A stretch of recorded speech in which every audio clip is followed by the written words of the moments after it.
नमस्कार।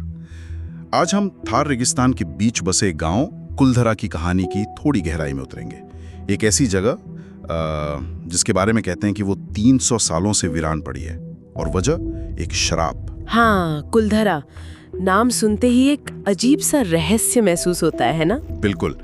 तो हमें जो जानकारी मिली है वो कुलधरा के इसी रहस्य और उसकी कहानी पर कुछ रोशनी डालती है। आज हमारा मकसद है कि इस जानकारी के जरिए समझें कि आखिर कैसे एक वक्त में वो फलता फूलता गांव रातों रात खंडहर बन गया, और वो जो शराब वाली बात है उसमें कितना दम है। दिलचस्प बात ये है, जैसा आपने कहा, कि ये हमेशा से ऐसा नहीं था। इसे कभी रेत का स्वर्ग भी कहते थे। मतलब सोचिए जरा, चहल पहल भरी गलियां होंगी, घरों में रोशनी। हाँ, एक जीता जागता गांव। बिल्कुल। लेकिन फिर जैसा कि इन ब्यौरों में भी इशारा मिलता है, कुछ हुआ और सब कुछ बदल गया। और इस बदलाव की कहानी में एक नाम बार बार आता है, जैसलमेर का दीवान सलीम सिंह। कहते हैं कि वो बड़ा क्रूर और लालची किस्म का आदमी था। हाँ, बिल्कुल। कहानियां तो यही बताती हैं कि उसकी बुरी नजर गांव के एक सम्मानित ब्राह्मण लड़की पर पड़ गई थी। अच्छा। हाँ, और उसने गांव वालों को सीधी धमकी दी, या तो लड़की उसे सौंप दो वरना तबाही, गांव उजाड़ देगा। कहते हैं यही टकराव, यही वजह बना गांव के खाली होने का। एक लड़की का सम्मान बचाने के लिए इतना बड़ा फैसला, मतलब ये तो चौंकाने वाली बात है। गांव वालों ने क्या किया फिर? उन्होंने सामना किया उसका? नहीं, उन्होंने सामना नहीं किया। उन्होंने अपना सम्मान चुना। कहानी ये बताती है कि गांव के मुखिया ने फैसला लिया, और सिर्फ कुलधरा के लोग नहीं, आसपास के करीब 84 गांव। 84 गांव? हाँ, 84 गांवों के पालीवाल ब्राह्मणों ने, कहते हैं, एक ही रात में अपना घर बार, अपनी जमीनें, सब कुछ छोड़ दिया, हमेशा के लिए। एक रात में 84 गांव? ये कैसे मुमकिन हुआ होगा? और वो गए कहाँ? यही तो रहस्य है। वो कहाँ गए, कैसे गए, आज तक कोई ठीक नहीं जानता।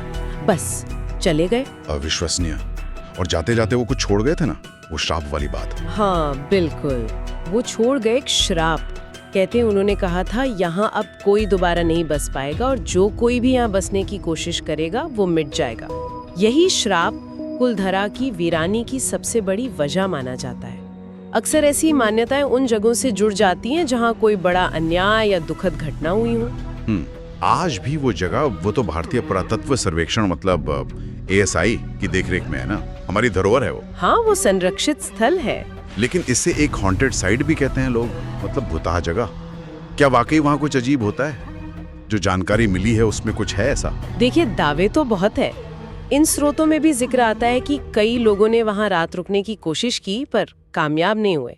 कहते हैं अजीब आवाजें सुनाई देती हैं, कभी परछाइयां दिखती हैं। अच्छा। हाँ, या दरवाजों के अपने आप खुलने बंद होने की बातें। ये सब काफी आम है वहां के लिए। अब ये लोगों का वहम है, या सिर्फ कहानियां हैं, या उस पुराने दर्द की कोई गूंज है, ये कहना तो मुश्किल है।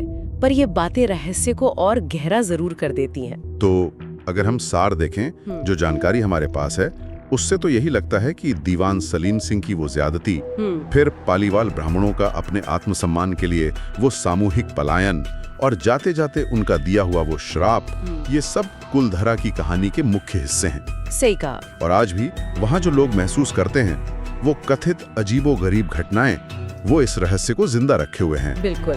और इन सब के बीच मेरे ख्याल से एक सवाल आज भी कुलधरा के उन खंडरों में गूंजता है, जिसका जिक्र हमारी जानकारी में भी आता है। आखिर वो हजारों लोग, उन 84 गांव के बाशिंदे, उस रात कहाँ चले गए? हाँ, ये सबसे बड़ा सवाल है। क्या वो कहीं और जाकर बसने में कामयाब हुए, या फिर वो रात उनके सफर का अंत थी? ये एक ऐसा सवाल है जो हमें सोचने पर मजबूर करता है कि इतिहास की कितनी ही कहानियां, कितने राज आज भी वक्त की रेत में कहीं दबे हुए हैं।